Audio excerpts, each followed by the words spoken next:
now my mind is blown. No surprise, guess I should have known. Oh, my mind, now my mind is blown.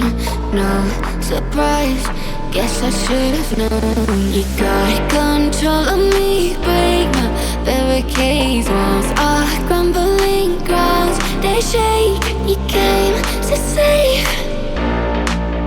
but it's way too late.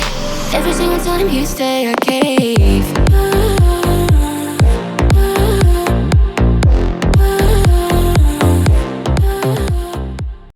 Hello and welcome to another episode of Neurodivergent News, where we are redefining what it means to be different. Different is not bad. It is just not like you.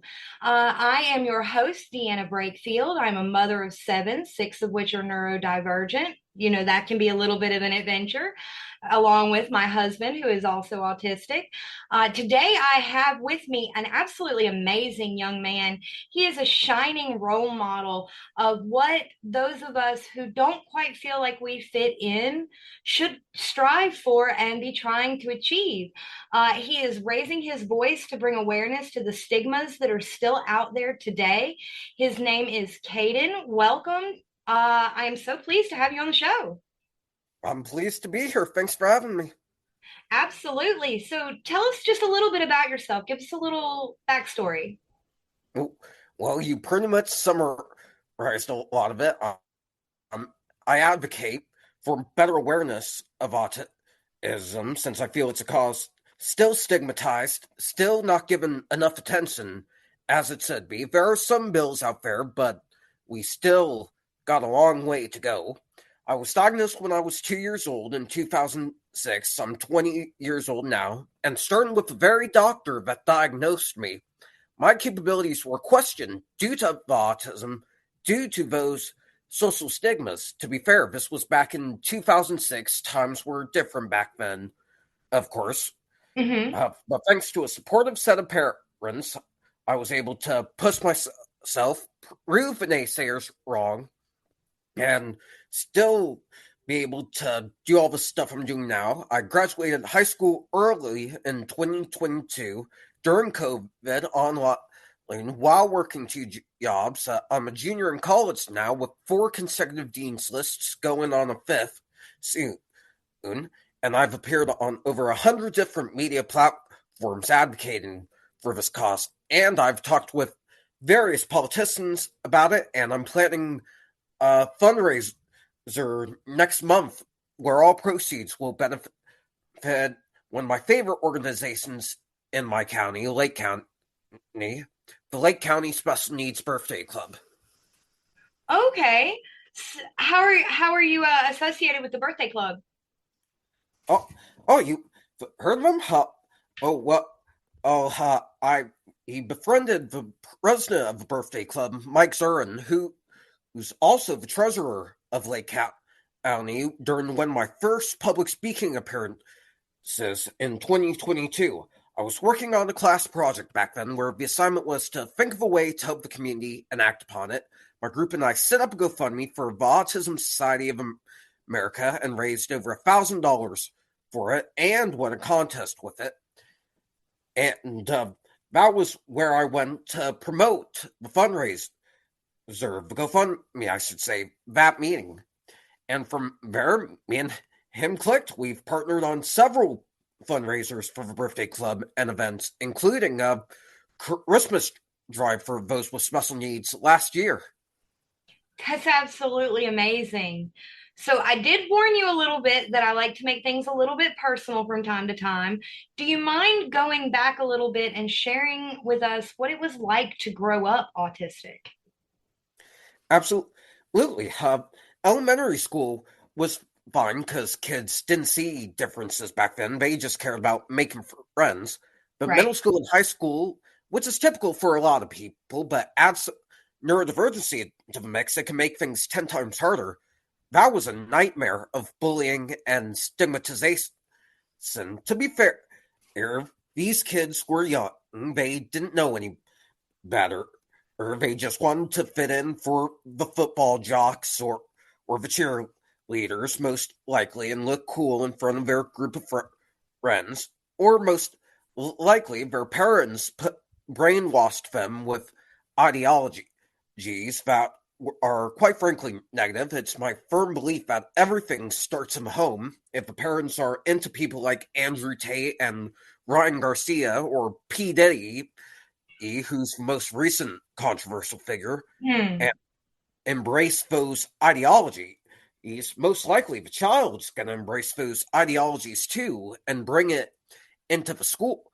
Well, it's a scary thing to see, and it honestly crushed my spirit a lot in high school. But when I got into college, I learned more about being neurodivergent, having autism. I learned that there wasn't any need to give those people the time of day because being neurodivergent is honestly awesome. I mean, yeah, it's almost like a superpower sometimes. We see things in a different way, and so we see things that they don't the typical doesn't see. Exactly. So, I mean, I completely agree with everything you were saying. It's the fairly standard experience for a lot of us. Elementary school is okay, but by the time we get ready to graduate high school, we are ready to get out of there. Was it your experience that the few friends that you were able to make, they seemed to very easily drift away, not necessarily on purpose, but easily? I would say very much. So I was on the cross country team, and they messed with me. They loved me, but one thing they did that made me suspicious of them was spread a rumor that I was faking my autism for attention. Because in my freshman year, I ended up getting on the front page of the sports section for some early advocacy work I did for a class project in a special education class that I got them involved with. The project there was donating shoe boxes to help pack up little goodie bags for struggling kids around the world. And I believed in that cause. So I got as many people within the school, well, including the cross country team, involved in that. And I actually, believe it or not, got over 100 shoe boxes on my own. So looking back at it, I'm unfazed by it now. Those cross country people, whoever spread that rumor, was probably jealous that I was getting all this attention and all this love from our cross country coach, so they felt the need to spread that rumor. Yeah, that was also my experience. I'm not autistic. I have extreme ADHD, but it was my experience that when teachers liked me for the qualities that teachers look in, such as attentiveness and wanting to cooperate or not cooperate, participate in their activities, that it seemed like the other kids took offense. It was like it was a negative mark on me, and I never understood that. Yeah, I never understood that either. So tell me, college changed everything for you. I mean, it opened up an entirely new world for you. What was freshman year like? Uh, well, the transition into college was a bit tough. So with autism, we like our routine, so when something throws it off, we tend to get emotional. But after the first week, I learned to love it. Honestly, especially the people, because when you're in college, you grow up, you Hmm. don't see differences, you just care about getting the degree and being a good person. Did you have the, or did you get the chance to live in the dorms or did you stay home? For the first 2 years, I lived in the dorms, but for my last 2 years, so my parents let me stay here and do online school. I didn't necessarily choose that to save money, though. I chose it because of the political protests this year on college campuses. Because I another thing about people with autism is we're a stickler for the rules a lot. Very You much. probably see it with your husband. I'm the same way about rules. I think they should be followed, and I think people should focus on their academics, especially if they're paying hundreds upon thousands of dollars. And I found it even more absurd that people thought breaking the law to get your point across about a cause you like is okay. which we saw a lot of during protests on those campuses. And I thought, I'm not paying over $30,000 to watch the destruction of a college campus in the name of a cause people like. Don't get me wrong, I admire what they believe in. I admire what they're trying to do, but I think there's a better way to advocacy than vigilantism and civil disobedience. Going on these platforms like this is a better approach to advocacy than that. At planning a fundraiser, talking to your local politicians about your cause. So I'm sorry. I take it from what you were just saying that the protests were particularly bad where you're at. Not in Ken. There were protests, and there was a little bit of vandalism during a sensitive day in the school calendar, the May 4th celebration, to be exact. And I told them, look, I admire what you're doing, but you know this is a sensitive day, right? Like, did you get permission from the people in charge of this to do the protest? And they were like, yes, we did. And blah, blah, blah. And then I kept seeing it on Instagram through and graduations made about politics. And when I made a comment saying, hey, not everything has to be political, I admire it, but I had to delete it immediately because people were saying, you don't speak for me. What are you doing? We're just advocating for such and such free speech. And that was another contributing factor to me choosing to be online. The TikTok generation, as I like to call my generation, being quick to attack, quick to judge, when I'm just saying not everything has to be political. Not everything has to be vigilantism and activism, especially during special moments or sensitive days. Right. So, what do you think would be a better? I mean, a lot of this is lack of communication from my perspective. What do you think, aside from doing things like a fundraiser or talking to your politicians, is there another way that maybe college students could express themselves on campus? Like I said, appearing on media platforms to advocate for your cause in a peaceful and respectful manner, like what I usually do. I have over 100 under my belt, and I think that's a better approach to advocacy because you get your message out there to a widespread audience without it being illegal activity. Or if it's a campus issue, like you have an issue with a teacher or something like that, the teacher says something or does something you don't like, talk to your dean, talk to whoever's in charge of the school about the issue and see what they can do to change. And the two things you shouldn't do is commit vigilantism or protest crimes and go on social media and attempt to ruin people's reputation because you take something out of context. Like you said, it's lack of communication. Do you find that the administration at your university is particularly receptive to the students? I would say so. He was very close with the administration on campus. One person in particular, to be exact. I know one time during my tenure on campus, I noticed a couple hate posters and told them about it, and they said, well, that's negative. That's not the right thing to say, but we can't really do anything about it because it's free speech. It's a state school, of course. So I think they're somewhat receptive. They take accountability, but unfortunately, with state schools and state colleges, they can't do much about free speech or human rights, constitution rights. Otherwise, their funding gets cut off. So you're saying it sounds like you're saying it's more of a problem that their hands are tied and they can't act, not that they don't want to act. Exactly. I think both sides have a problem.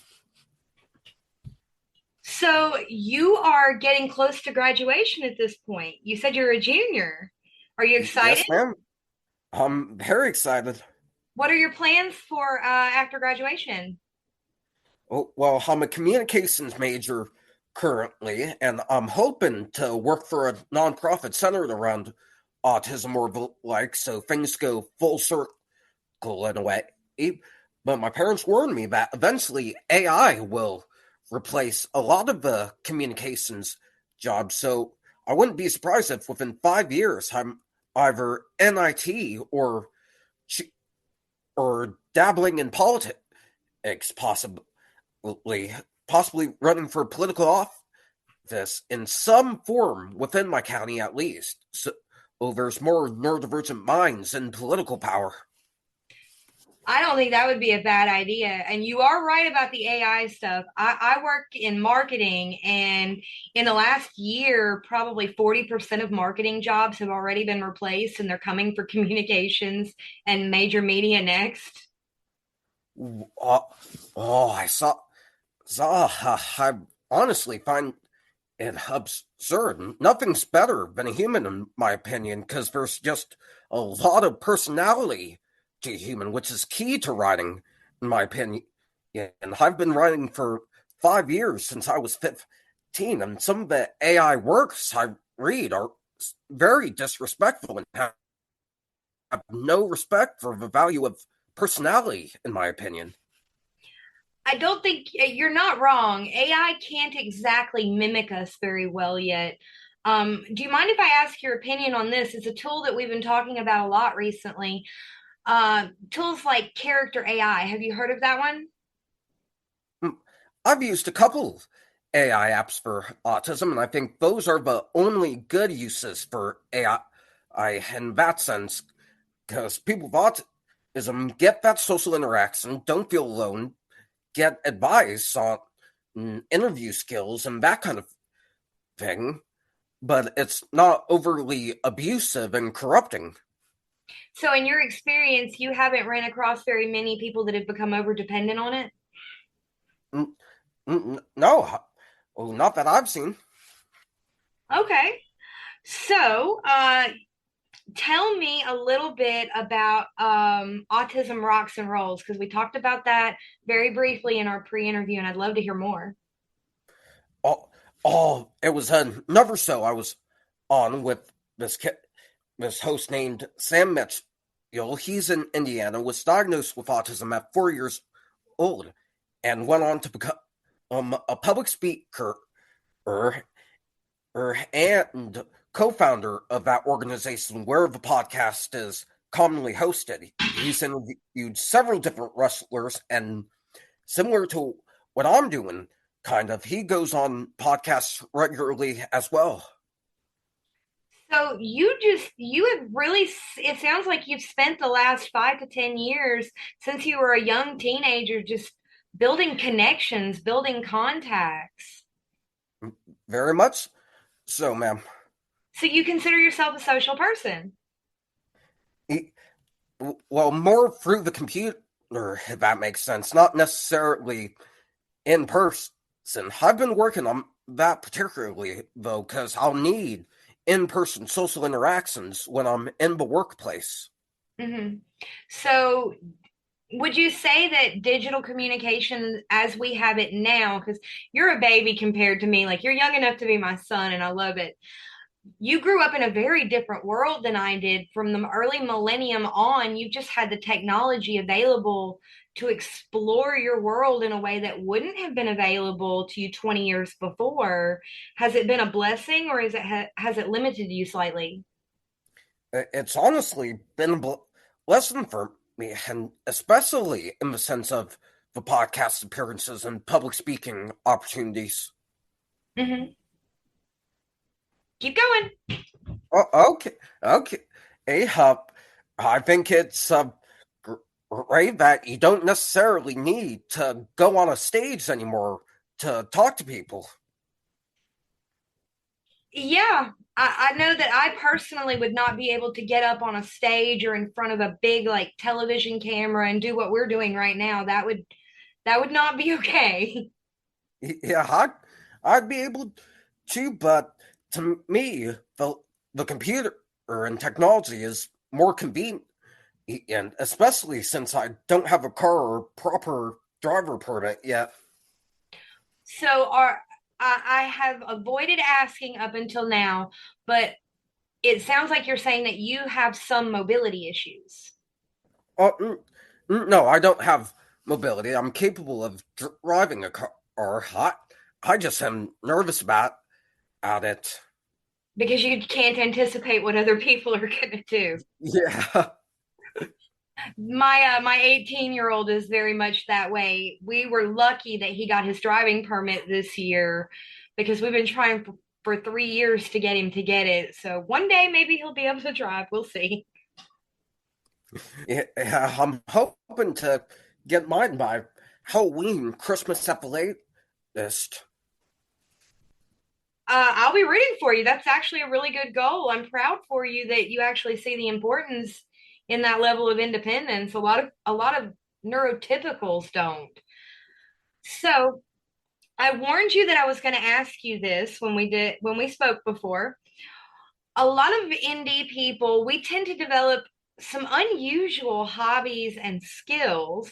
What would you say is your most unusual hobby or skill that you have picked up? Hmm. Well, I do a lot of hobbies, but if I had to pick one that's my favorite, it would be music, both listening and playing music. You play. Yeah, I play guitar. I haven't had the time to play like I used to because of school, but I've been trying to pick that back up. I completely understand. If I hadn't have been in the music department when I was in college, I probably would have completely fallen away from it too. It's very stressful trying to keep up with just a normal class load. Are you trying to graduate early like you did with high school? I'm hoping to, but my goal right now is 2026. Okay, so you will be more than satisfied if you just keep the normal track. Yeah, as much as I want to, the problem is with some classes, they lock the course content so you can't work ahead until it's open. Re- they didn't do that back in my day. I mean, there were some classes like the 400s that you had to wait until you were a junior or older, but I didn't realize they had gotten more restrictive. Yeah, I still don't get it because everyone has different learning styles, but from what I heard from a teacher, see, he said that they do that so students can learn self-pacing. Self-pacing. Now that is the problem that I have. That is a problem I definitely have because I will either get extremely hyper focused on something and knock out 10 chapters in a night, or I am so disinterested in what they're requiring me to learn that it's a struggle to get me to even look at the summary questions. I'm the same way too. So, what is a class that you've absolutely hated? I would say I like all my classes. I'm a good student and I'm invested in my education, but I if I have to pick one that's always been hard for me, not just now, it would be math, definitely. Wait a minute, sir. I'm about to sound a little sarcastic here. I am being sarcastic. You're not like an astronomical math genius. That's not an every autistic automatically gets to be a math genius. No, no. Oh, I have the capability to get a B. Though I have a B in the current math class I'm taking, but that's my one and only kryptonite. All the other subjects are fine. I have to imagine you do really, really well in English as much writing as you do. Yes, I do. Now, see, that breaks a norm right there just because you're a guy. As I understand it, women tend to be better at writing, even though men write a lot more than we do. I Sorry, didn't know that. you've never heard that before? No, I haven't.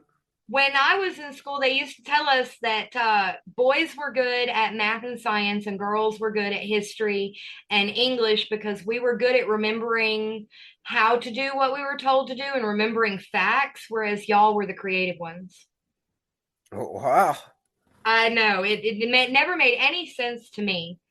Well, is there anything else that you would like to say today, or any events that you would like to promote? Well, the one thing I want to promote coming next month is the fundraiser I'm doing with Soldier Girl Coffee. Right. All proceeds benefit the Lake County Special Needs Birthday Club. Will start November the 1st. And so they're raising funds for the 2025 year, correct? Correct. So if someone wanted to donate to the fund, how would they do that? They they would just buy a thing of Soldier Girl Coffee. That's the name of the company, and a portion of those proceeds go towards the birthday club. Amazing. Any last thoughts for our audience today? I would say keep doing what you do. You're amazing, and if people can't see that, don't give them the time of day, because they're the ones who are going to miss out on an amazing person. And sir, you are an amazing person. You are an inspiration to all of the kids out there that have been told that because they're different, they can't do it. Bravo. I legitimately give you a hand clap. Thank you so much for being you and being here with us today. Thanks for having me. Well, this has been another episode of Neurodivergent News. We have had with us the amazing Kadin. Hopefully, he will get to come back and talk with us at some point in the future, and we can get updates on how amazing his life is going.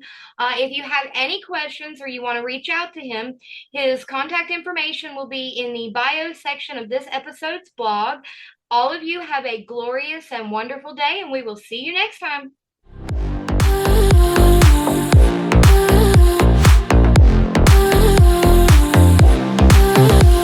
You got control.